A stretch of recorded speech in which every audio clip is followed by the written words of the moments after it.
A Bíblia Nossa de Cada Dia está começando agora e você é muito bem-vindo para nós meditarmos na palavra do Senhor. Essa palavra que nos ensina, que nos alimenta, que nos fortalece e que nos faz compreender um pouco mais o coração do Pai e a vontade dele para as nossas vidas. E hoje nós vamos meditar no Salmo de número 122, um cântico de Davi, né? Davi produziu esse cântico e esse cântico ele está posto entre os 15 capítulos que eu já tenho mencionado desde o Salmo 120, né? Desde o Salmo 120 até o Salmo 134, esses cânticos são chamados de cânticos de romagem e eles eram cantados quando o povo se dirigia em suas peregrinações à cidade de Jerusalém. E desde o Salmo 120, meus queridos, eu não sei se você tem percebido isso, mas o Salmo 120 vai falar sobre a angústia, sobre estar dentre pessoas que não querem a paz, né, vivendo entre os inimigos, como realmente um peregrino, né, como alguém que está fora da sua terra. O Salmo 121 já nos traz a impressão de que esta pessoa está caminhando, né, mesmo na direção de Jerusalém, olhando para os montes, buscando o seu socorro, né, no caminho ele olhando e pensando, Senhor, é de ti que vem o meu socorro e a minha proteção. E o Salmo 122 parece um clímax, parece aquele momento em que realmente eles chegaram em Jerusalém, que era o lugar onde eles queriam chegar. Então, vem comigo nessa leitura e vamos entender o que o salmista falou, né? O que foi cantado naquele momento. Inclusive, eu tenho uma observação na minha Bíblia, porque geralmente quando eu vou aos cultos, eu participo de estudos bíblicos, eu escrevo, eu faço anotações. E aqui eu anotei que este era um salmo também lido na festa de Sukkot. Então, vamos começar essa leitura e vamos ver o que o salmista quer falar conosco. O que Davi deixou para nós e o que foi que ele compôs como adoração diante de Deus. O versículo número 1 fala assim: Alegrei-me com os que me disseram, vamos à casa do Senhor. Nossos pés já se encontram dentro de suas portas, ó Jerusalém. Jerusalém está construída como cidade firmemente estabelecida. Para lá sobem as tribos do Senhor, para dar graças ao Senhor, conforme o mandamento dado a Israel. Lá estão os tribunais de justiça, os tribunais da casa real de Davi. Pare aqui, por favor. Bom, nesses primeiros 5 versículos, o salmista ele vai dizer que ele recebe um convite.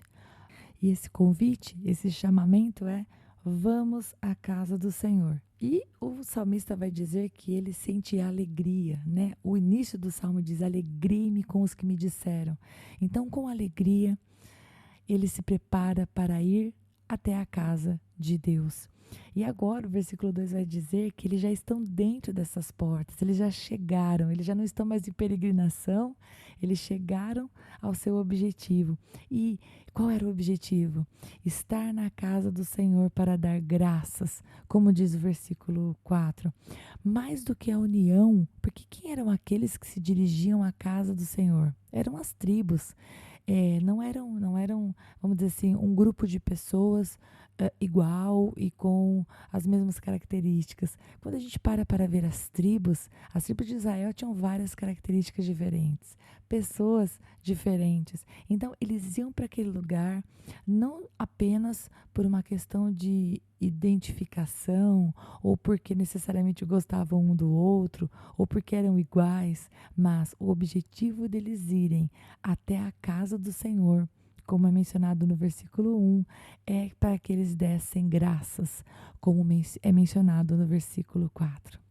E lá, não apenas eles davam graças ao Senhor, mas também lá eles podiam encontrar os tribunais de justiça, porque de lá é que vinham, vamos dizer assim, a palavra reta, a verdadeira, a definição, né? Quando fala da casa real de Davi, está falando que lá estava o rei e os seus comandos, as suas direções, de lá vinha a justiça, vinha aquilo que era certo, porque também o coração do rei estava apoiado no coração do Rei Supremo.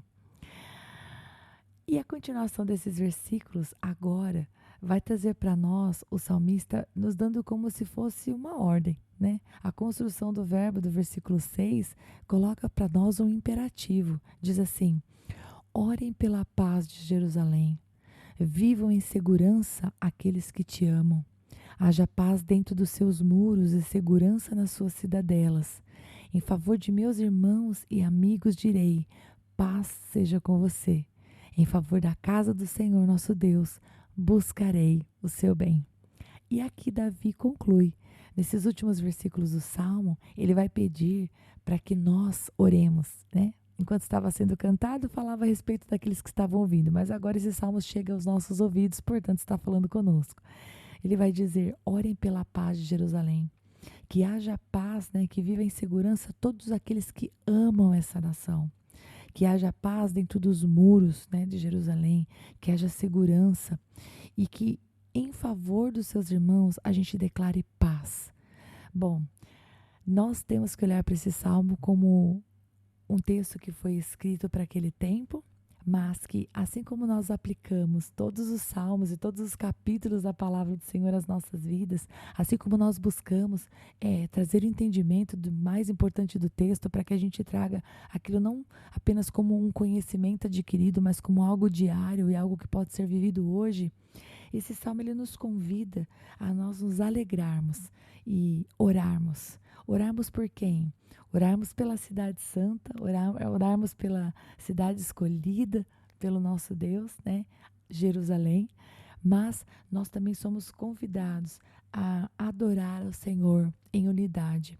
E embora que o salmista esteja falando a respeito da casa do Senhor, e esse salmo ele era usado quando os seus filhos se dirigiam, né, ao templo, né, nós podemos, de certa maneira, aplicá-lo à igreja, que também é um lugar de união. Mais do que buscar unidade, é um lugar onde nós vamos para dar graças ao Senhor.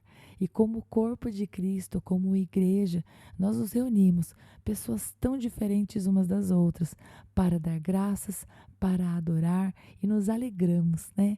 Assim como o salmista diz: eu me alegro quando me disseram, né? Alegrei-me quando me disseram, vamos à casa do Senhor. Que esteja sobre a minha vida e sobre a tua também essa alegria de estar na casa do Senhor. Eu poderia ter separado alguns textos para falar o quanto a igreja é importante, porque é o corpo de Cristo, porque é o lugar onde nós, como pedras vivas de um edifício em construção, devemos nos unir, né? Mas eu não fiz isso, porque aqui o salmista não está falando da igreja, o salmista está falando da casa do Senhor, do templo.